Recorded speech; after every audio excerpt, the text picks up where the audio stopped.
Salut à tous, j'espère que vous allez bien, bienvenue dans cette nouvelle vidéo pour la review de l'épisode 4 de la série The Last of Us produite par HBO. Je suis un petit peu en retard car à l'heure où j'enregistre cette vidéo, l'épisode 5 est déjà sorti, mais on va se rattraper. Comme d'habitude pour cette review analyse, on va surtout s'intéresser à la façon dont se développe la série par rapport au jeu. C'est parti. La série démarre sur une Ellie face à un miroir qui se veut renvoyer une image d'elle forte. Elle brandit son arme avec assurance comme si elle souhaitait se convaincre qu'elle est capable de se défendre toute seule. Elle presse la détente et semble satisfaite d'être capable de le faire, ça aura son importance pour la suite. On retrouve Joel en train de siphonner les réservoirs d'essence pour pouvoir alimenter leur voiture et reprendre la route, et c'est l'occasion pour nos deux personnages d'échanger pour passer le temps. C'est là qu'Ellie sort de son sac le fameux livre de blagues. Sachez que ce bouquin a une histoire mais je n'en dis pas plus.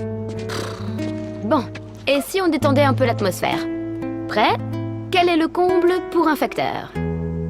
Bah, c'est d'être timbré. Alors, quel est le comble pour un facteur? C'est d'être complètement timbré.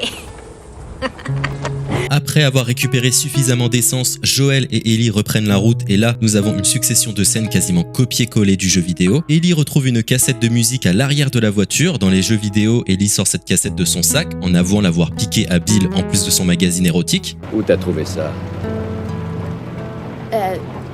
Chez Bill.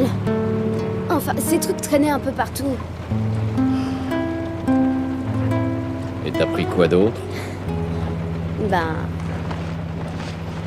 Tiens, ça te rend un peu nostalgique? Tu sais, ce truc date en fait d'avant mon époque. Ça te rappelle le bon vieux temps, non? En fait, c'est bien plus vieux que moi.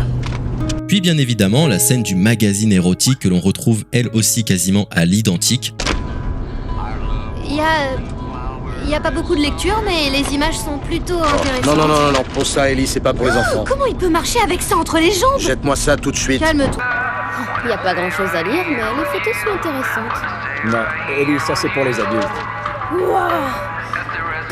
Comment il peut arriver à marcher avec ce truc entre les jambes? Jette-moi ça. Attends. Joel et Ellie s'arrêtent en forêt pour trouver un coin tranquille et se reposer, et au cours du repas, Joel introduit un nouveau danger. Bien que ce danger soit évident, ça ne l'est pas forcément pour Ellie qui découvre le monde extérieur de jour en jour. Et ce danger est non pas cette fois-ci les infectés, mais les autres survivants. Oh merde. Viens là, baisse-toi. Joel et Ellie se mettent au lit, et là on va avoir un détail intéressant. Quand Ellie appelle Joel depuis son sac de couchage, Joel ne réagit pas tout de suite. Au départ j'ai pensé qu'il l'a snobé, du genre laisse-moi un peu tranquille. On pourrait aussi penser qu'il a la tête ailleurs, mais finalement pas du tout. Il se trouve que Joel a quelques soucis d'audition, et l'épisode va pas mal appuyer ça jusqu'à son final. Au-delà de ça, ce début d'épisode est bien sympathique car il développe la relation entre Joel et Ellie. On a une Ellie qui discute beaucoup plus amicalement avec Joel, Joel qui semble être pris par quelques réflexes paternels. Doucement. Je vais doucement. Et surtout, cette nuit où Joel essaie de rassurer comme il peut Ellie alors qu'il est totalement conscient du danger qui rôde à l'extérieur, au point où après qu'Ellie se soit endormie, il se lève et reste éveillé pour faire des rondes. Joel a désormais quelque chose à protéger. Ellie se réveille dans la nuit et aperçoit Joel monter la garde. Malgré tout, elle se rendort. C'est quelque part la preuve qu'elle a totalement confiance en Joel pour la défendre. Et le jour se lève. Joel prépare son café et Ellie ne manque pas de lui dire que c'est dégueulasse. C'est une belle référence aux jeux vidéo puisque dans les jeux, Joel est un fan inconditionnel de café et il est très frustré de ne pas pouvoir en boire, tant cette ressource est devenue rare. Joel et son café, c'est un running gag présent jusque dans The Last of Us partie 2. Pour l'anecdote, dans la partie 2, on retrouve des notes écrites par Joel où il avoue avoir déjà échangé des armes à feu contre du café à d'autres survivants, tellement il en manquait. Pour vous dire à quel point Joel aime le café et à quel point c'est rare dans les jeux. Le voyage en voiture se conclut sur une embuscade, elle aussi quasiment reprise plan par plan du jeu vidéo. Attache tout de suite ta ceinture. On n'essaye pas de l'aider? Non. Est-ce qu'on va l'aider? Attache ta ceinture, Ellie. Et ce type alors? Ah, il est pas blessé.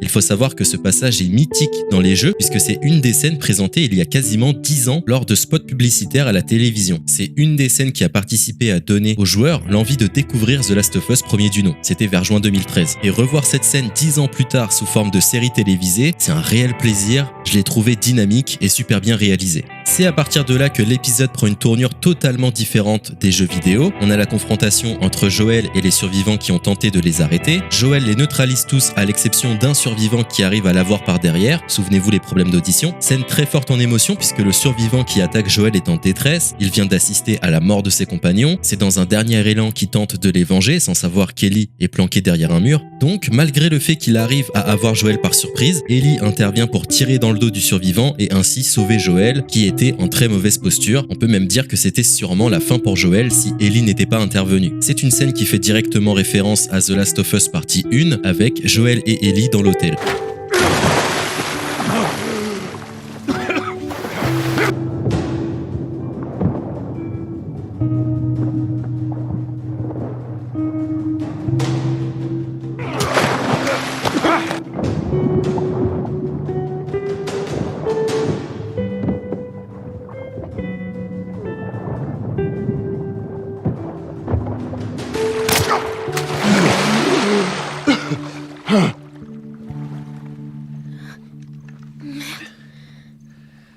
J'ai vraiment pas loupé ce type, hein. On a cette scène terrible où le survivant les supplie de le laisser en vie, et là, on arrive à un point très important dans The Last of Us, c'est la confrontation face aux autres survivants et surtout les conséquences de nos choix face à ça. Pour le cas de Joel, c'est vite réglé car il considère que laisser un survivant en vie c'est trop dangereux pour la suite. Le survivant a vu leur visage, il pourrait donner des informations concernant la direction vers laquelle ils sont allés. Bref, c'est trop dangereux, donc la solution la plus simple est tout simplement de l'abattre. Notons que dans les jeux vidéo, en ce qui concerne la partie 1, Joel tue énormément de personnes sur son chemin. Quand c'est nécessaire à sa survie, c'est pas quelque chose qui lui fait peur. Et si vous prêtez attention à ça, vous remarquerez que dans la plupart des confrontations, les survivants tués par Joel n'ont même pas le temps de le supplier d'être épargné. La pitié, c'est pas quelque chose de significatif dans la partie 1. C'est comme si les yeux de Joel ne percevaient pas cette détresse, cette humanité chez les survivants qui l'attaquent. Écoute, mec, y a moyen de s'arranger.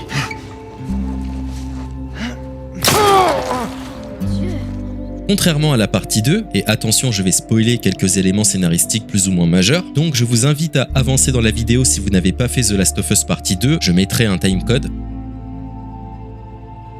Dans la partie 2, nous jouons principalement Ellie, et à l'inverse des confrontations avec Joel, les survivants sont beaucoup plus humanisés, on les sent beaucoup plus en détresse, ils pleurent, parfois ils nous supplient de ne pas les achever, certains survivants tentent même de se venger pour leurs camarades morts en hurlant leur nom. Il y a vraiment toute cette tristesse qui se dégage lors des conflits, et même si c'est des éléments scénaristiques pour accentuer le fait que nos actes ont des conséquences graves, c'était une volonté du studio de rendre plus humains les ennemis. C'est d'autant plus pertinent que là tout se déroule à travers les yeux de Ellie. C'est comme si le personnage d'Ellie avec sa sensibilité pouvait percevoir cette détresse dans les yeux des ennemis, alors qu'à l'inverse, Joel dans la partie 1 a une telle carapace qu'il n'y fait même plus attention. Ou du moins, il en détourne le regard. Et même s'il nous a fallu 2 jeux pour que ces différences se constatent, évolution de gameplay oblige, ici avec cette seule scène, c'est très bien représenté. Ensuite, nous découvrons le personnage de Caitlin qui est censé représenter justement les conséquences. Caitlin est un personnage leader en quête de vengeance, d'abord pour la mort de son frère causée semblerait-il par Henry, et maintenant aussi en quête de vengeance envers Joel et Ellie pour les morts qu'ils ont causées au sein de leur groupe. Suite à ça, nous avons la scène où Joel apprend à Ellie comment utiliser son arme. Ce n'est pas un copier-coller de ce qu'a fait les jeux vidéo, mais ça en fait clairement référence. Écoute-moi, tu vas devoir t'appuyer contre la crosse, parce que le recul est bien plus puissant que sur un fusil à billes. Ok. Fais reculer le levier. Soulève-le, enclenche-le. Voilà. Dès que t'auras tiré, tu vas devoir recharger immédiatement. Écoute bien. Si tu vois que ça chauffe pour moi, tu ne gaspilles aucune de tes balles, ok? J'ai compris.